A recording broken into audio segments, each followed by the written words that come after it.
سلام، من رضا هستم و خوش اومدین به یه ویدیو جدید. قبل هر چیز باید ویدیو رو لایک کنین، چنل منم سابسکرایب کنین که ویدیوهای بهتر و بیشتری واسهتون بسازم.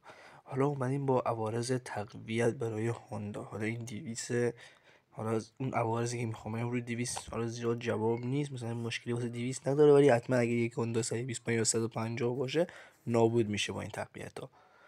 عوارض داره براش. اولین عوارض شم سه پلاتینه بستنه، نه شم سوزنی. شم سوزنی جوابه، ولی شم سه پلاتینه وقتی میبندی روی موتور باعث ضعیف شدن رینگ و پیستون موتور میشه و باعث روغنسوزی افتادن میشه، به خاطر اینکه سه پلاتینه جریان برق روی پیستون کوچیک 125 خیلی زیاد میشه.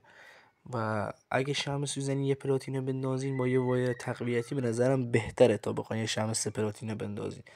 اینجوری خیلی موتورتون مصرف سوختش میره بالا وقتی شمع پلاتینه بستین.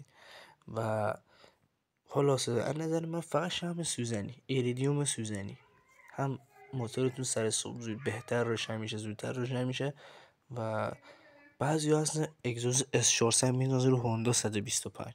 وقتی شما اگزوز هوندا 125 S400 بندازین خروجی هواتون میره بالا. وقتی خروجی هواتون رفت بالا، مگه اون سوپاپ کوچیک 125 واسه خروجی هوا چقدر میتونه هوا بیرون بندازه که شما یه اگزوز S400 بندازین روش بخواین ازش خروجی بگیرین؟ خب بهش فشار میاد و از سر چند وقت، مثلا 3 ماهی که روش باشه، حتما شما سوپاپ ضعیف میکنی یا سوپاپ کج میکنی توی دورای بالا.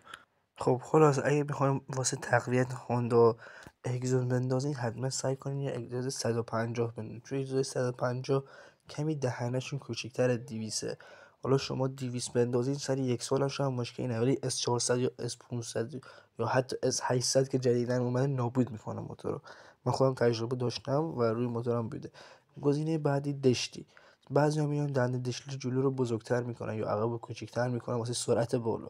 خب این سرعت بالا درسته، خیلی هم سرعت تاثیر داره روی موتور، ولی توی دورای بالا وقتی گازو ول میکنین تو حالت برگشت به گیربکس موتورتون خیلی فشار میاد. شما وقتی توی سرپایینی باشین، یعنی توی شیب باشین، وقتی موتور رو بدون گاز دارید توی سرپایینی حرکت میکنین، موتور تو حالت برگشته، یعنی گیربکس برعکس دور میخوره. و اگه موتورتون 4 دنده باشه دنده 3 تون خراب میشه، دنده 3 تحت فشاره. اگه موتور 5 دنده باشه دنده 3 و 5 تحت فشاره و این گیربکس رو نابود میکنه. یعنی قاتل گیربکس همین دنده دشلی سرعتیه. و از نظر من اگه میخواین مثلا موتورتون دور بالا تقویت کنید، دنده دشلی عقبی رو، دنده دشلی چرخ عقب رو کوچیک‌تر کنید، واسه سرعت خیلی بهتره تا دنده سر خود شافت گیربکس رو. و مثلا اگه بعضی من کاربرات 200 میدن روی 125 تاثیر داره روی قدرت، روی سرعت، روی شتاب و روی روشن شدن موتور. از اون ور مصرف سوخت بالا رو داره. شما مصرف سوخت موتورتون یه 125 ولی اندازه 200 شما دارین بنزین میذارین روی اون پیستون بدبخت. و خامسوزی، شمسوزی و اینا از عوارضشن.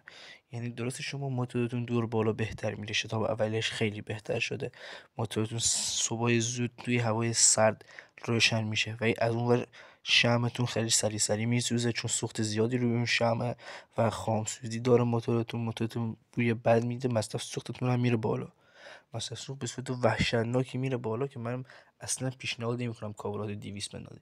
همون کابلات پمپ شتاب دهنده 125 بندازین، 2 سیم گاز میخورن، خیلی بهتر و خیلی تاثیر وحشتناکی داره روی موتور و چیز خلاصه خفنیه، ولی خب یه نمه هزینهشون بالا.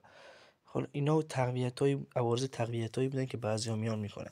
بعضی هستن میان حجم موتور رو عوض میکنن، مثلا 125 رو میکنن 200. به نظر من اون کار بهتره، اون کار رو بکنین خیلی بهتره واسه تقویت. مرسی که تا اینجا ویدیو همراه من بودین.